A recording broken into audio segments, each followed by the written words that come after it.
लोकसभेच्या 10 जागा महाविकास आघाडीच्या स्वतःच्या पक्षासाठी घेतल्या आणि 8 निवडून आणल्या. साताराच्या पराभवाला पिपाणी कारणीभूत ठरले असून नाहीतर 9 आपल्या असत्या. स्वतःचा पुतण्या इतर दमदार नेत्यांना साथ सोडल्या. शरद पवारांच्या पक्षांच्या स्ट्राईक रेट इतर कोणत्याही पक्षापेक्षा जास्त होता. विधानसभेसाठी व्यवस्थित मांडणी करत होते. झोपलेले मुंगी थकलेले पवार कोणी पाहिले आहेत का? भाजपच्या तशी जवळीक असलेले एका पत्रकार काही महिन्यापूर्वी मित्रांनो पवार साहेबांच्या भेटले होते.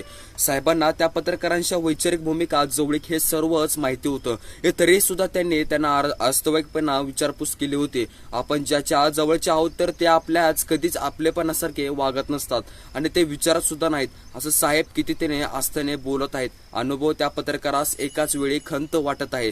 तसंच सर्व गोष्टी असं होत असताना तसेच वाटले तर आणि सुखद धक्काही बसला जाऊ शकतो. तर पवारांचे असे काही इतरांना पवार व्हायला वेळ लागला आहे. राजकारणाच्या अनुषंगाने असलेल्या जातीय समीकरणे आणि सांस्कृतिक वातावरण आणि सामाजिक संदर्भ हे बोट धरून तर राजकारणामध्ये कसे करायचे आहे तर त्यांना खूपच चांगले जमते. गोपीनाथ मुंडे ते जमत असेल तर देवेंद्र फडणवीस यांना सुद्धा सगळ्या बाबींचा उत्तम अभ्यास आहे. हे फक्त फडणवीस आहेच का आणि कोण अडचण मात्र सामाजिकतेच्या चर्चा सुरू आहेत. हे असं नसल्यामुळे अजित पवार हे गटामध्ये प्रचंड नाराजी आहेत. आता जागा वाटपाच्या फॉर्म्युला कसा ठरवायचा जितका विलंब होतो तितकाच पायरीवर सुद्धा उभे राहत पुढचे पाऊल राजकारणाच्या पायरीवर टाकत असतात. सत्ताकरणाच्या इमारतीचा प्रवेश मिळवणे हा एक मित्रांनो तिघांमधील समान धागा होता. राजकीय हुशारीबाबत पवारांचा हात कोणी धरू शकत नाही तर केव्हा करतील याचा गेम सुद्धा काही नसतो. म्हणूनच तर विरोधकांच्या मित्रही सुद्धा त्यांच्यासोबत सावध राहत असतात. महायुतीमध्ये अस्वस्थ असलेल्या एका शरद पवारांकडे यावेळी कोणत्याही गोष्टीच्या जावेस असं वाटतं, पण यामागे त्या मतदारसंघातील समीकरणाचे हे कारण तिघ आहेत आणि 83 वर्षे सुद्धा पवार चमत्कार करू शकतात हा विश्वास लोकांना सुद्धा वाटतो. काँग्रेसकडे जायला लोक बिचकतात. एका नेत्याच्या माध्यमातून गेला तर दुसरा आपला टार्गेट करेल त्यापेक्षा न गेलेलं बरं असं बहुतेकांना वाटत असतं. अजित पवार त्यांच्याकडे सत्ता आहे, वय आहे, 75% पक्ष असून घेऊन गेला असून तरी काका आपले माणसे पळवून नेतील अशी त्यांना भीती वाटत आहे. निलेश लंके बजरंग सोनवणे तिकडे गेले असून खासदार झाले. आता राजेंद्र शिंगणे अतुल बेनके वाटेवर आहेत.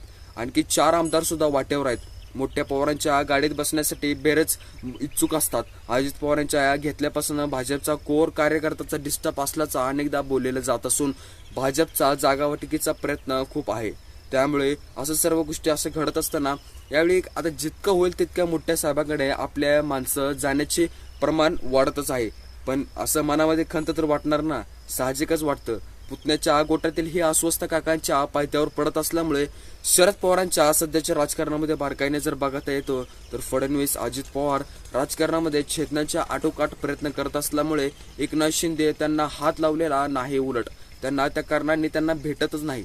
राजाला सोडून प्रधानाला मारण्याची ही खेळी बुद्धिवाळामध्ये प्रधानाला मारले की 9 पॉइंट्स मिळतात आणि ते विनिंग आणि ऍडव्हान्ससाठी त्यांचे एकदा प्रधान मारला जातो. राजाला टिपण्यासाठी मार्ग मोकळा असतो. अशा वेळी मारला तर प्रधान जात नाही आणि मला काय फरक पडतो असा विचार राजा करत असेल तर त्याची मोठी चूक ठरू शकते.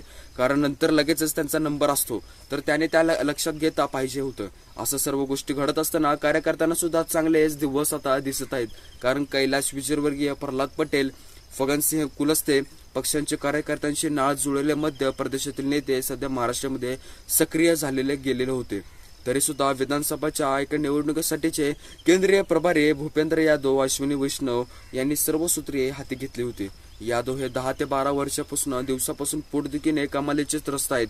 पण महाराष्ट्राकडे बारीक लक्ष असते.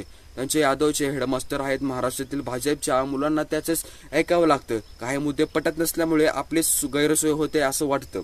लोकसभेसाठी विधानसभेसाठी भाजपच्या अप्रोच बदलत आहेत. कार्यकर्त्यांना केंद्रस्थानी ठेवणे, कार्यकर्त्यांची ताकद द्या, चमकरी करणाऱ्यांना बाजूला ठेवा यावर फोकस आहे.